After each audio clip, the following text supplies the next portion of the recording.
સૂત્રાપાડા તાલુકાના સિંગસર ગામે આવેલ સરકારી પ્રાથમિક શાળાના શિક્ષકોના વર્તન અને કામગીરી સામે અસંતોષ વ્યક્ત કરતા ગામના સરપંચના પ્રતિનિધિ તરીકે કામગીરી કરતા પુનાભાઈ તેમજ સમગ્ર ગ્રામજનો સાથે ગીર સોમનાથ જિલ્લા પંચાયતના સદસ્યએ મળીને શાળાની બહાર ઉપવાસ આંદોલન શરૂ કર્યું છે અને કલેક્ટરને લેખિત રજૂઆત કરી છે। ગ્રામજનો આક્ષેપ કર્યો છે કે શાળાના શિક્ષકો ન તો યોગ્ય રીતે શિક્ષણ આપે છે અને ન એસએમસીની બેઠકોમાં હાજર રહે છે। શાળાનું શૈક્ષણિક સ્તરમાં સતત ઘટાડો થઈ રહ્યો છે, જે વિદ્યાર્થીઓના ભવિષ્ય માટે ઘાતક છે। આ મુદ્દે શાળાના પ્રિન્સિપાલ સાથે વાત કરતા જણાવ્યું હતું કે શાળાનું શિક્ષણ ખરા અર્થમાં અસરકારક રીતે ન થઈ રહ્યું હોવું તે સાચું છે, પરંતુ તેના પાછળનું મુખ્ય કારણ અંદરના જૂથવાદ છે। 2-3 શિક્ષકોની ગેરવર્તનવાળી સામે હું એકલો પડી ગયો છું। મારું કોઈ માનતું નથી અને શાળાના રોજિંદા કામકાજમાં કોઈ સહયોગ આપતું નથી। આજના મુદ્દામાં છેલ્લા લગભગ 2 મહિનાથી સ્કૂલ ચાલુ થઈ ત્યારથી જે શિક્ષણને લગતું કાર્ય આ સ્કૂલમાં કોઈ થતું નથી। આચાર્યનું પણ કોઈ શિક્ષકો માનતા નથી। આચાર્યની પણ ફરિયાદ અમને એસએમસી તરીકે આવે છે અને ગઈકાલે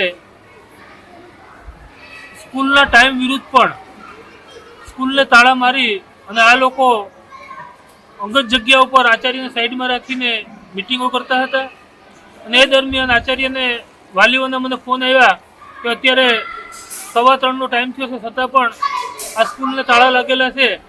એટલે મેં આચાર્યને ફોન કર્યો। આચાર્યએ મને એવું કીધું કે એ લોકો એની મનમાની કરે છે ને મારી કોઈ વાત રાખતા નથી। એટલે મેં ટીપીઓ સાહેબને કીધું। ટીપીઓ સાહેબે કાલે રૂબરૂ અહીં આવી અને એ લોકોની ભાષામાં જે કંઈ એ લોકોને વાત થઈ હોય તે, પણ આ લોકોએ એમને પણ ઉડાવ જવાબ આપી અને વાતનું ઉલ્લંઘન કરેલ છે।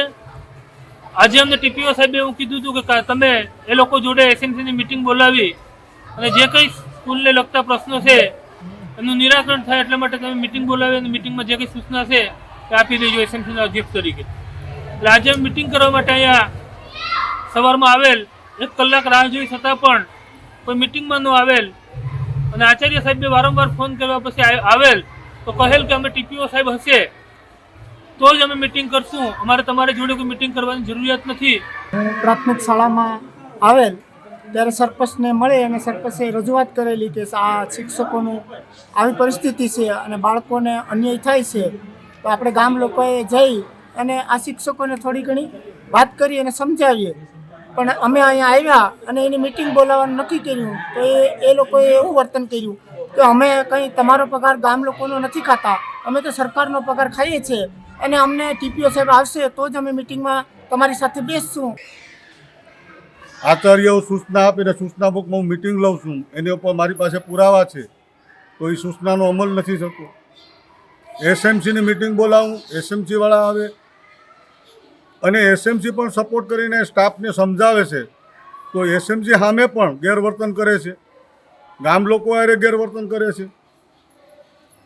અને ખાસ કરીને એક વ્યક્તિ અહીંયા આવી છે એ સ્ટાફમાં, એ વ્યક્તિ અહીં અમારે જ્યારે ડીઓ સાહેબ કે ડીપીઓ સાહેબ જ્યારે મુલાકાત લે ત્યારે વ્યક્તિનું સામે લાવીને એનો જવાબ આપીશ કે આવી રીતે શિક્ષણ કાર્ય ન હોય।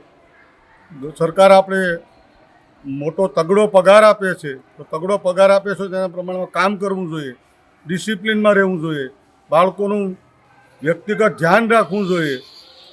બધી વસ્તુમાં આચાર્ય એકલા અને એક મેં માણસ રાખ્યા છે, એ માણસ તાળા મારે છે અને એ માણસને હું પગાર ચૂકવું છું ને આવી બધી મારે કામ કરાવવું પડે છે। કેમ તો કે સંપૂર્ણ સ્ટાફ કાલે 29/7ની ઘટના છે, એને લઈને આ ઘટના મોટું સ્વરૂપ ધારણ કર્યું છે। તો એ ઘટનામાં મને અમને ખબર વગરનું મિટિંગ રાખી બીજા કેમ્પસમાં, આચાર્યને કોઈ જાણ વગરની, અને મિટિંગ રાખી અને શિક્ષણનો બહિષ્કાર કેમ ન કર્યો હોય એની જેમ તાળાબંધી કરી અને તમામ સ્ટાફે મિટિંગ કરી અને આચાર્ય વિરુદ્ધ એવું બધું ઉચ્ચારણો કર્યા।